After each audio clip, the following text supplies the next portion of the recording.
The massive crystalline doors of the Galactic Council headquarters stretched 40 meters high, their surface rippling with energy patterns that hurt human eyes to look at directly. Ambassador David Kane stood before them, his hands steady despite knowing that beyond these doors waited the most powerful governing body in the known universe. The weight of representing all of humanity pressed down on his shoulders like a physical force. The doors dissolved into particles of light, revealing a chamber so vast it seemed to have its own weather patterns. Clouds of luminescent gas drifted between floating platforms where alien representatives sat in judgment. The ceiling disappeared into darkness above, while the floor below was a transparent sheet suspended over a swirling galaxy hologram. 2 million species called this galaxy home, and their representatives filled every visible surface of the enormous space. Kane walked forward on the narrow bridge that led to the center platform, his footsteps echoing in the artificial atmosphere.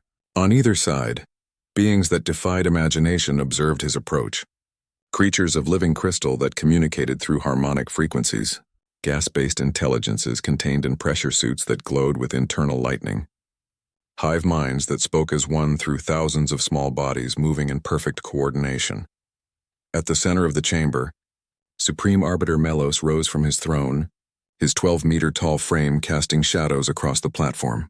His species had ruled the galactic core for 50,000 years, and his voice carried the authority of eons when he spoke. Human representative, Melos began. His words translated into Kane's mind through neural interfaces. Your species stands accused of the greatest violation in galactic law. You have destroyed the research station at Proxima 7, killing 300 peaceful scientists from the Helix Confederation. The accusation hung in the air like a death sentence. Around the chamber, alien voices rose in a symphony of condemnation. Humanity had been on trial for membership in the Galactic Council for 3 years, and now they faced expulsion from civilized space entirely. Kane looked up at the Supreme Arbiter without flinching. Your Honor, before this tribunal passes judgment, I request permission to present evidence that was not available during the preliminary hearings. A ripple of surprise passed through the assembly. Most species begged for mercy when facing such charges. Humans were apparently going to argue. Speak quickly, Melos commanded. The evidence against your species is overwhelming. Kane touched a device on his wrist and the air around him shimmered with holographic displays. The first image showed the Proxima 7 station, but not as the Council had seen it before. This view revealed hidden weapon arrays built into what had appeared to be scientific equipment. The station at Proxima 7 was not conducting peaceful research, Kane announced, his voice carrying clearly through the translation systems. It was a military installation designed to test biological weapons specifically engineered to target human physiology. The chamber erupted in protests from the Helix Confederation delegates, but Kane continued speaking over the noise. The holographic display shifted to show intercepted communications between station personnel, their words translated into dozens of languages simultaneously. We have been studying human genetic markers for 2 years. The recorded voice of the station commander played for all to hear. The weapon is 97% effective against their specific DNA structure. One deployment will eliminate their entire species while leaving other life forms unharmed. The protests from the Helix delegation turned to shocked silence. Kane let the implications sink in before continuing his presentation. For the past 3 years, while humanity has been seeking membership in this council, the Helix Confederation has been developing a genocide weapon. The destruction of Proxima 7 was not an act of aggression. It was an act of survival. Supreme Arbiter Melos leaned forward on his throne, his ancient eyes focusing on the human ambassador. These communications could be fabricated. What proof do you offer of their authenticity? Kane smiled, an expression that translated poorly across most species, but somehow conveyed perfect confidence. Your Honor, we offer the testimony of someone who was present when these recordings were made. He gestured toward the viewing gallery, and a section of the chamber's wall became transparent, revealing an observation deck where another figure stood waiting. The being that entered the main chamber was clearly Helix Confederation, its flowing tentacles and bioluminescent patches identifying it as a high-ranking member of their scientific caste. I am Research Director Valen of the Helix Confederation, the being announced, its mental voice reaching every consciousness in the chamber. I was the primary developer of the weapon system at Proxima 7. Everything the human ambassador has stated is true. The chamber fell into absolute silence. In 50,000 years of galactic law, no member of an accused species had ever provided testimony against their own government during a council hearing. Valen continued speaking, its bioluminescent patches pulsing with emotional intensity. My government ordered the creation of a weapon designed to eliminate humanity entirely. When I refused to participate further, they attempted to have me eliminated. The humans rescued me during their attack on the station. Kane stepped forward, addressing the Supreme Arbiter directly. Your Honor, this case represents something far more serious than the destruction of a single station. It reveals that members of this council are willing to commit genocide against species seeking membership. How many other developing civilizations have faced similar threats? The question struck the assembly like a physical blow. Around the chamber, representatives began examining their neighbors with new suspicion. The Galactic Council prided itself on maintaining peace through law and diplomacy. But if one member could secretly develop genocide weapons, how many others harbored similar intentions? Melos raised his hand for silence, and the chamber immediately quieted. The testimony presented here is disturbing. However, the human response was extreme. The destruction of Proxima 7 killed beings who may have been innocent of wrongdoing. Kane nodded gravely. Your Honor, we accept responsibility for those deaths. However, we would like the Council to consider the alternative. If we had not acted, within 6 months there would have been no humans left to stand trial. He activated another holographic display, this one showing deployment schedules and target locations throughout human space. The Helix Confederation had planned to simultaneously release their biological weapon on 12 human worlds, ensuring complete species extinction within days. The question before this council, Kane continued, is not whether humanity acted violently. The question is whether a species has the right to defend itself against planned genocide, even when that defense requires preemptive action. Around the chamber, representatives began consulting with their advisors in rapid, agitated conferences. The legal precedent being established here would affect every species in the galaxy. If the Council ruled that preemptive self-defense was illegal, it would essentially legalize secret genocide attempts as long as they remained hidden until activation. Supreme Arbiter Melos stood, his massive frame commanding absolute attention. This hearing will recess for deliberation. The Council will reconvene in 24 standard hours to render judgment. As the chamber began to empty, Kane remained on the central platform, watching the alien representatives file out through various exits. Many of them stared at him as they passed, their expressions unreadable but their body language suggesting a mixture of fear and respect. Research Director Valen approached the platform, its tentacles moving in patterns that conveyed gratitude. Ambassador Kane, my government will likely try to have me executed for treason. Was protecting your species worth becoming an exile from my own? Kane looked at the being that had risked everything to reveal the truth. Director, if the Council rules in our favor tomorrow, you won't be an exile. You'll be a hero who helped establish the principle that genocide is never acceptable, even when conducted in secret. As they left the chamber together, neither of them noticed the small recording devices that had been carefully placed throughout the facility by parties unknown.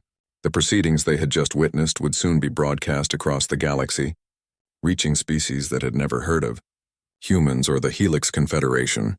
The trial that was supposed to determine humanity's fate had instead revealed something that would shake the foundations of galactic civilization. Tomorrow's ruling would either establish humanity as a protected species under galactic law, or mark them for elimination by powers that preferred to work in darkness. Either way, the galaxy would never be the same. The emergency session began exactly 24 hours later, but the chamber had changed dramatically overnight. Where 2 million species representatives had sat in orderly delegations, now there were empty sections scattered throughout the vast space. Entire civilizations had recalled their ambassadors rather than face the implications of the evidence presented against the Helix Confederation. Supreme Arbiter, Melos took his position at the center of the chamber, but his usually confident demeanor showed cracks of uncertainty. The recordings from the previous day's hearing had spread across the galactic communication networks faster than any government could contain them.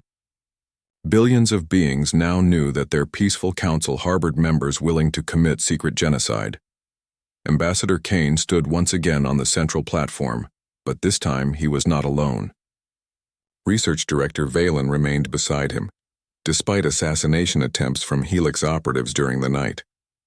More surprising were the dozen other figures who had joined them, each representing different species, but all carrying similar evidence of secret weapon programs. "The Council recognizes the testimony phase," Melos announced, his voice lacking its previous authority. "Additional witnesses may present their evidence." The first to step forward was a crystalline being from the Silicon Reaches, its mineral body crackling with electrical discharges as it spoke. "I am Engineer Quarth of the Reach Defense Ministry.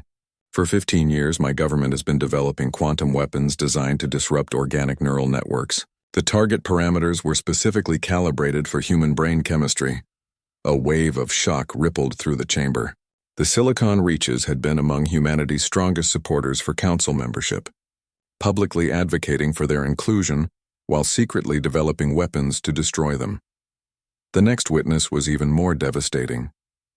A representative from the Aquatic Collective, a species humanity had never even met before the trial, revealed underwater facilities where biological agents were being refined to target human respiratory systems. The evidence continued mounting after being stepped forward with proof of anti-human weapon development. Kane listened to each testimony with growing horror, not because he was surprised, but because the scope of the conspiracy exceeded even humanity's worst fears. It was not just the Helix Confederation that wanted humans eliminated. It was most of the galaxy's major powers all working independently toward the same goal. "Your Honor," Kane finally spoke when the witnesses had finished, "what we have learned here suggests that humanity's request for council membership was never seriously considered. It was a delay tactic, designed to keep us occupied while multiple species developed the means to eliminate us entirely." Supreme Arbiter Melos shifted uncomfortably on his throne. In 50,000 years of leadership, he had never faced a crisis that threatened to tear apart the fundamental structure of galactic civilization. The Council's authority rested on the principle that member species resolved conflicts through law and diplomacy, not secret weapon development and planned genocide. "The evidence presented is extensive," Melos admitted reluctantly. "However, the Council must consider the implications of ruling in humanity's favor. If preemptive self-defense becomes an accepted principle, it could justify any aggressive action taken by any species." Kane nodded gravely. "Your Honor, we understand the Council's concern. However, we would like to present additional evidence that may help clarify the situation." He activated his holographic projector again, but this time the display showed something that made every representative in the chamber recoil in shock. The image was a tactical map of the galaxy, but it was not showing current political boundaries. Instead, it displayed the locations of over 300 civilizations that had applied for council membership in the past 1,000 years. Every single one of them was marked as extinct. Research Director Valen's investigation into the Helix weapon program uncovered something far more disturbing than a single genocide plot, Kane explained. For over a millennium, the Council has been systematically eliminating species that seek membership. The pattern is always the same. The application process delays the species long enough for member civilizations to develop appropriate weapons. Then when the species becomes inconvenient, they simply disappear. The silence in the chamber was absolute. Representatives stared at the display showing the graves of 300 civilizations, each one a testament to the Council's hidden genocide policy. Kane continued speaking, his voice carrying across the vast space with terrible clarity. "Humanity is not the first species to discover this pattern. We are simply the first to survive long enough to present evidence. The question before this Council is not whether we have the right to defend ourselves. The question is whether the Council will continue its policy of systematic extermination, or whether it will finally live up to its stated principles of law and diplomacy." Research Director Valen stepped forward, its bioluminescent patches pulsing with patterns that conveyed deep shame. "When I began working on the Human Elimination Project, I believed I was serving the greater good. I was told that humans were naturally aggressive and would destabilize galactic peace. Only when I accessed the historical databases did I learn that every developing species is described in exactly the same terms. The implications hit the assembly like a physical force. Every member species in the chamber had once been described as naturally aggressive and dangerous to galactic peace.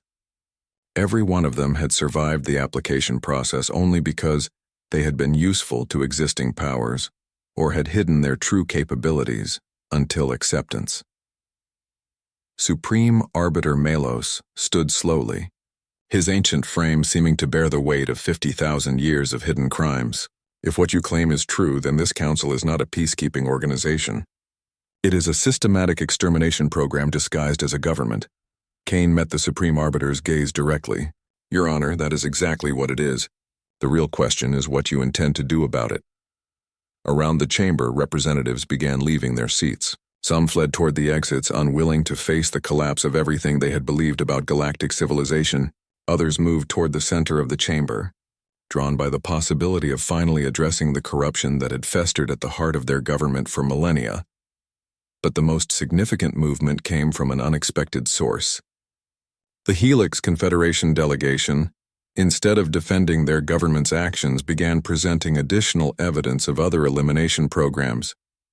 Their government had kept detailed records of every species they had helped destroy, apparently as insurance against potential betrayal by other council members. We have documentation of elimination, programs targeting 417 species over the past 2,000 years, announced the Helix delegation leader, its tentacles shaking with what appeared to be genuine remorse.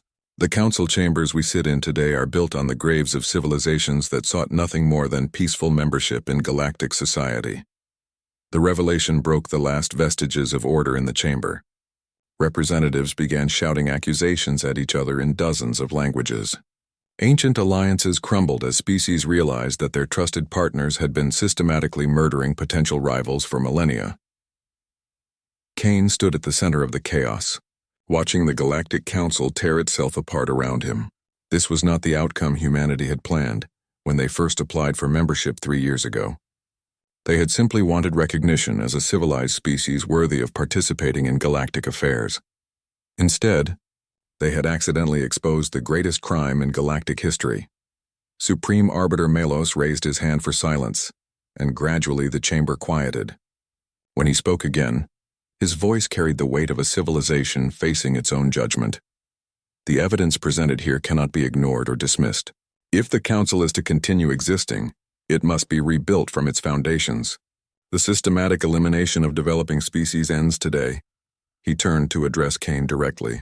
Ambassador, humanity's application for membership is approved unanimously. Furthermore, this council formally requests that your species assist in investigating and prosecuting the crimes that have been committed in the name of galactic peace. Kane felt the weight of history settling on his shoulders. Humanity had sought membership in galactic civilization, only to discover that the civilization they wanted to join was built on the bones of species just like them. Your Honor, Kane replied, humanity accepts membership in the Council, but only on the condition that our first official act is the complete restructuring of galactic government. The current system has proven itself incapable of serving justice. As the session ended and the chamber began to empty, Kane realized that humanity had not joined galactic civilization. They had inherited the responsibility of rebuilding it entirely. The real work was just beginning. 6 months after the council hearings, Ambassador Kane stood in the command center of New Geneva Station, humanity's first official diplomatic facility in galactic space. The station orbited the neutral zone between 3 major galactic powers, its position carefully chosen to demonstrate humanity's new role as mediator in the rebuilding process. Through the massive observation windows, he could see ships from dozens of species arriving for the Emergency Reconstruction Summit, but Kane's attention was focused on the holographic displays showing intelligence reports from across the galaxy. The revelations about the Council's systematic genocide program had triggered something far more dangerous than political upheaval. It had started a war. Ambassador, reported Intelligence Director Lisa Park, approaching with a grim expression. We've confirmed 17 separate conflicts that began in the past month alone. The Helix Confederation is fighting the Silicon Reaches over historical elimination programs. The Aquatic Collective has declared war on the Crystal Dominion for supplying biological weapons. The entire outer rim is in chaos. Kane studied the tactical displays showing battle zones scattered across known space. When humanity had exposed the Council's crimes, they had expected some political instability. They had not anticipated that the revelation would cause the complete collapse of galactic civilization. "What's the casualty estimate?" Kane asked quietly. Park consulted her datapad with a troubled expression. "Conservative estimates suggest over 2 billion deaths in the past 6 months. Every species that was targeted for elimination has declared war on every species that participated in targeting them. The violence is spreading faster than our diplomatic teams can contain it." The irony was not lost on Kane. Humanity had joined galactic civilization to bring peace and justice, only to watch that civilization tear itself apart in an orgy of retribution and revenge.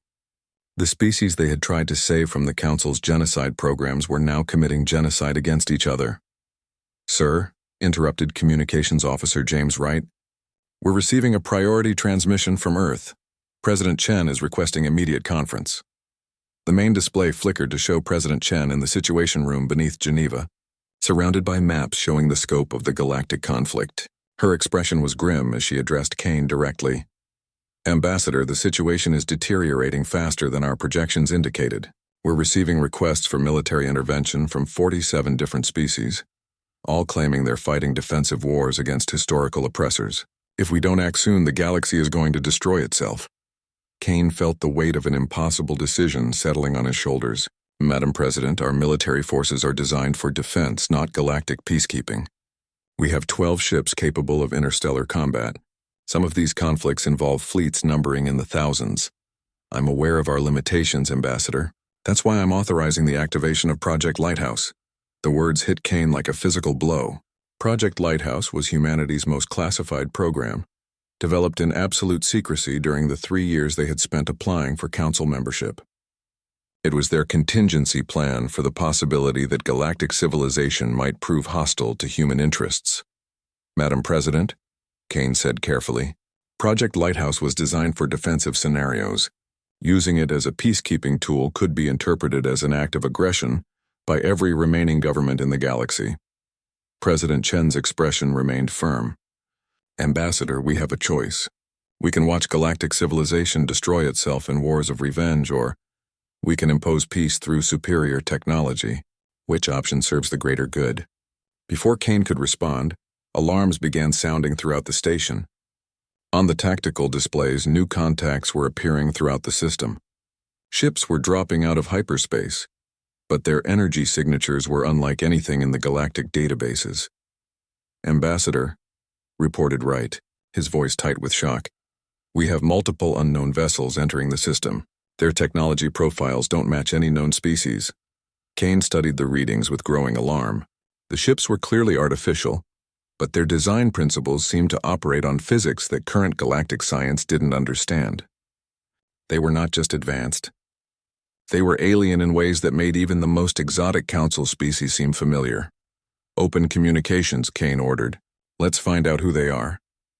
The main display flickered, and suddenly the command center was looking at something that defied immediate description. The being on the screen appeared to exist in multiple dimensions simultaneously, its form shifting between geometric patterns that hurt human eyes to observe directly. "Greetings, young species," the entity spoke, its words somehow translating directly into Kane's mind, without passing through any technological interface. "We are the Watchers, guardians of galactic development. We have observed your recent actions with great interest." Kane felt his throat go dry. In all their intelligence gathering about galactic civilization, humanity had never encountered any reference to beings called the Watchers. Yet here they were, appearing in human space with technology that made the Council's most advanced systems look like primitive tools. "We welcome contact with your species," Kane replied carefully. "However, your timing is concerning. The galaxy is currently experiencing significant political instability." The Watcher entity seemed to ripple with what might have been amusement. "Young Ambassador, the instability you observe is not accidental. It is the inevitable result of a civilization that has grown beyond its natural boundaries without achieving emotional maturity." More displays activated around the command center, showing the Watcher ships taking positions throughout the galaxy. They were not just in human space. They were everywhere, appearing simultaneously in every major star system and observing the conflicts with detached interest. The Galactic Council, the Watcher continued, was allowed to exist for 50,000 years as an experiment in forced peaceful coexistence. The experiment has failed. The genocide programs you discovered were not aberrations. They were the inevitable result of species being forced to cooperate without having evolved the wisdom to do so genuinely. Kane felt the implications of the statement settling over him like a shroud. You're saying the Council's crimes were expected? They were predicted with 97% accuracy. Young species, when forced to cooperate before they are ready, inevitably resort to secret elimination of potential rivals. The pattern has repeated itself in 43 previous galactic civilizations we have observed. The revelation hit Kane harder than anything he had learned during the Council hearings. The Watchers had been observing galactic development for eons, treating entire civilizations as experimental subjects. The billions of beings who had died in the Council's genocide programs had been acceptable losses in a long-term study of species development. What happens now? Kane asked, dreading the answer. The Watcher entity shifted its attention to displays showing the ongoing conflicts across the galaxy. Now comes the natural conclusion of the experiment. The current galactic civilization will destroy itself through wars of retribution and revenge. The surviving species will either achieve genuine wisdom or be replaced by species that can. President Chen's voice cut through the communications channel from Earth. And humanity's role in this process? The Watcher turned its impossible attention toward the Earth transmission.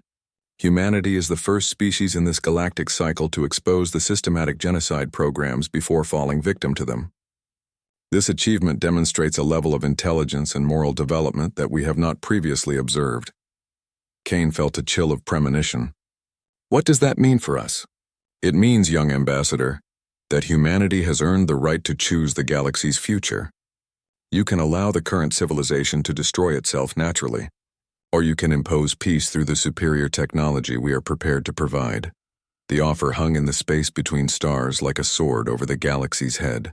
Humanity could accept power beyond imagination and become the guardians of galactic civilization, or they could step aside and watch billions of beings die in wars of revenge and hatred. Kane looked at the displays showing conflicts spreading across known space, then at the impossible ships of the Watchers waiting for humanity's decision. In trying to join galactic civilization, they had discovered its darkest secrets. In exposing those secrets, they had triggered its collapse. Now they had to decide whether to save it or let it die. How long do we have to decide? Kane asked. The Watcher entity rippled again. The conflicts will reach critical mass within 6 months. After that point, intervention will become impossible. The choice must be made soon. As the transmission ended and the Watcher ships faded back into whatever dimension they inhabited, Kane realized that humanity's greatest challenge was just beginning.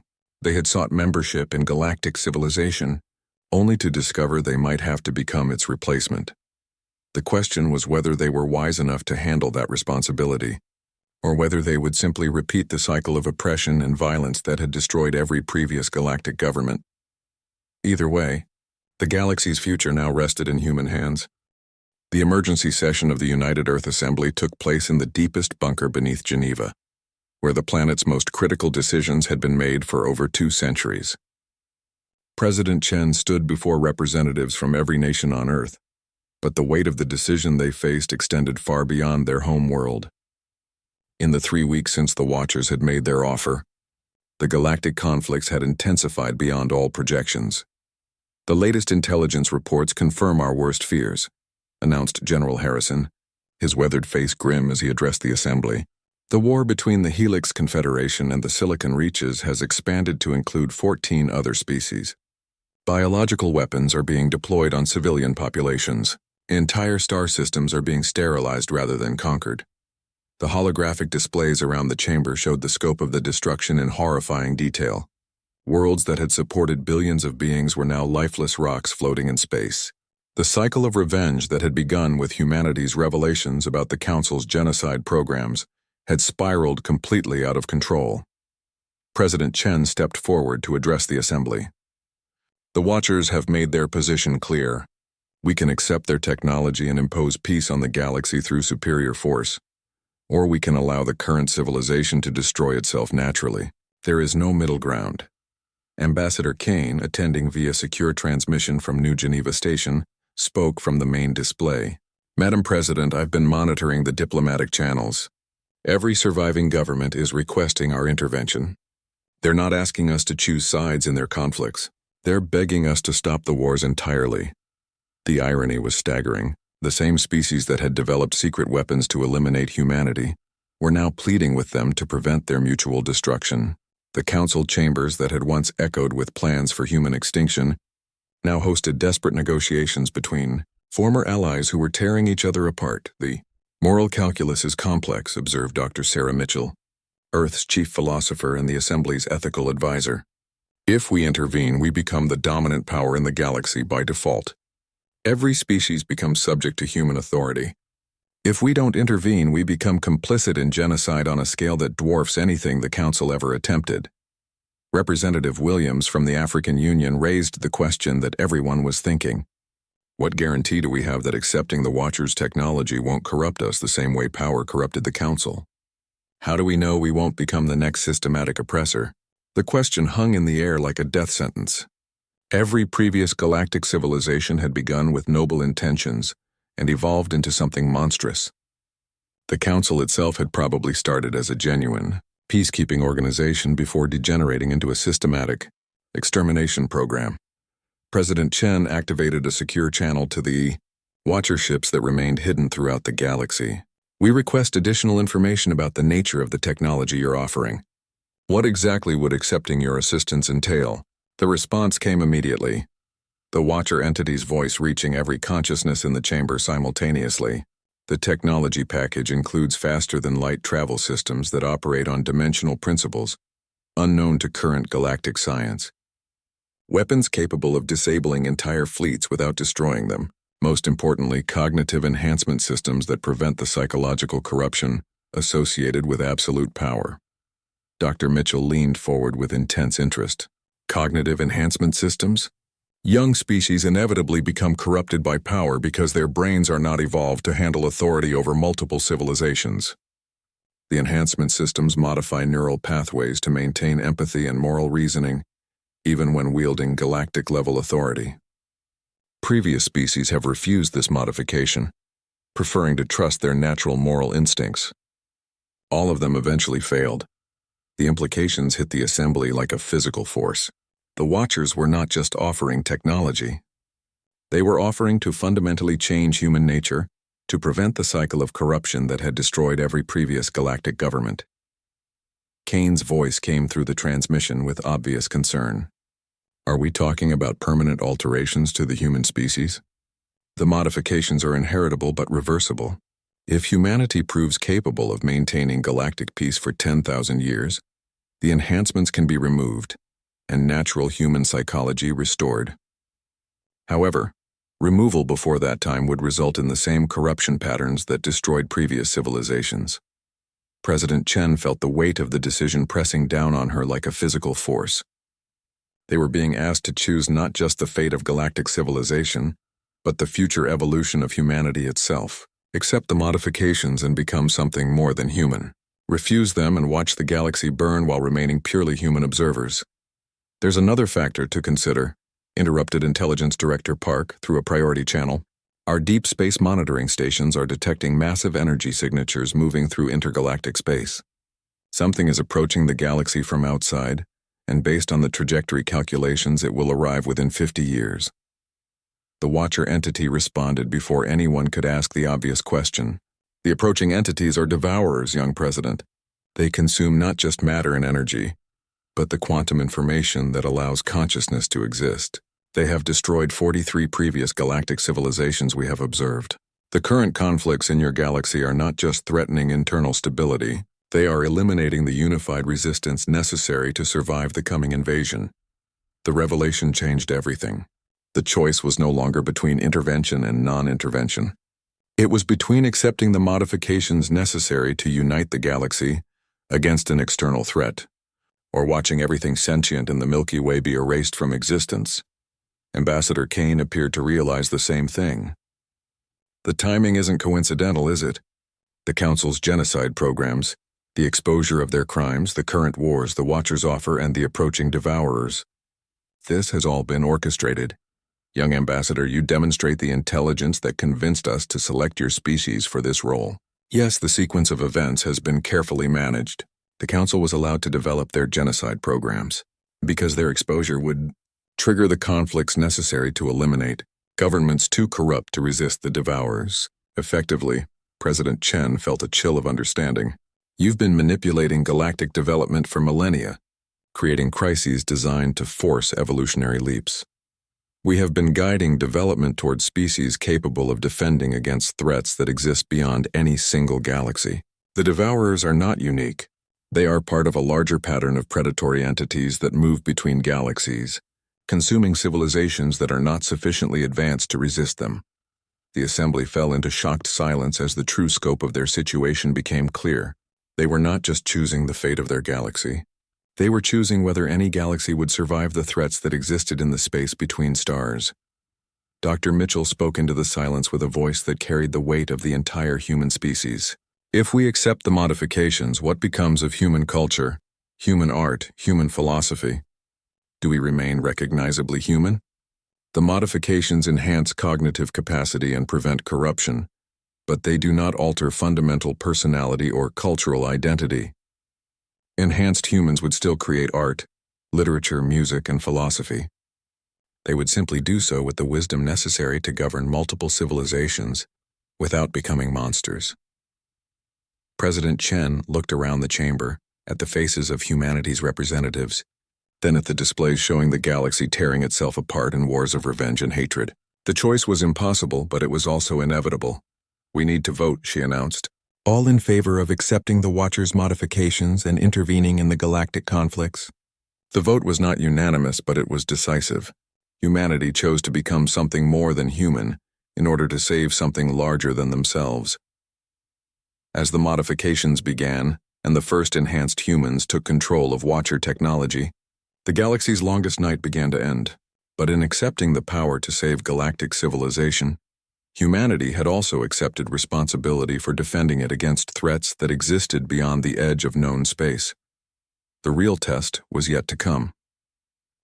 2 years after the enhancement, Admiral Kane stood on the bridge of the UES Prometheus, humanity's first Watcher technology starship, as it emerged from dimensional space above the war-torn Helix homeworld. The conflict that had begun with humanity's exposure of the Council's genocide programs was finally nearing its end, but not in any way the galaxy had expected. The enhanced cognitive systems in Kane's mind processed tactical information at superhuman speeds while maintaining perfect emotional balance. Around him, his crew worked with the same impossible efficiency, their enhanced minds coordinating fleet movements across 17 star systems simultaneously. The modifications the Watchers had provided did not make humans less human. They made them more capable of being human on a galactic scale. Admiral, reported Navigation Officer Torres, her enhanced consciousness interfacing directly with the ship's dimensional drive. We have visual confirmation of the Helix Silicon battle fleet. Estimated 12,000 ships engaged in combat operations around the fourth planet. Through the bridge's transparent aluminum windows, Kane could see the battle raging in the space around Helix Prime. 2 years of warfare had reduced both fleets to desperate remnants of their former strength, but they continued fighting with the fury of species that had nothing left to lose. Plasma cannon fire lit up the darkness between worlds, while biological weapons turned the vacuum of space into a toxic soup that would take centuries to clear. Open communications to both fleets, Kane ordered.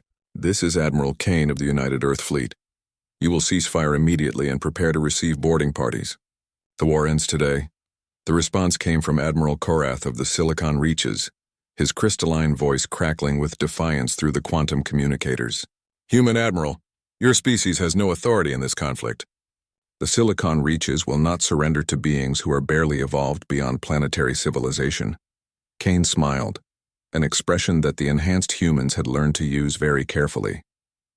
It conveyed not arrogance but the absolute confidence of beings who understood their capabilities completely. Admiral Korath, your species has been fighting this war for 2 years with fleets numbering in the thousands.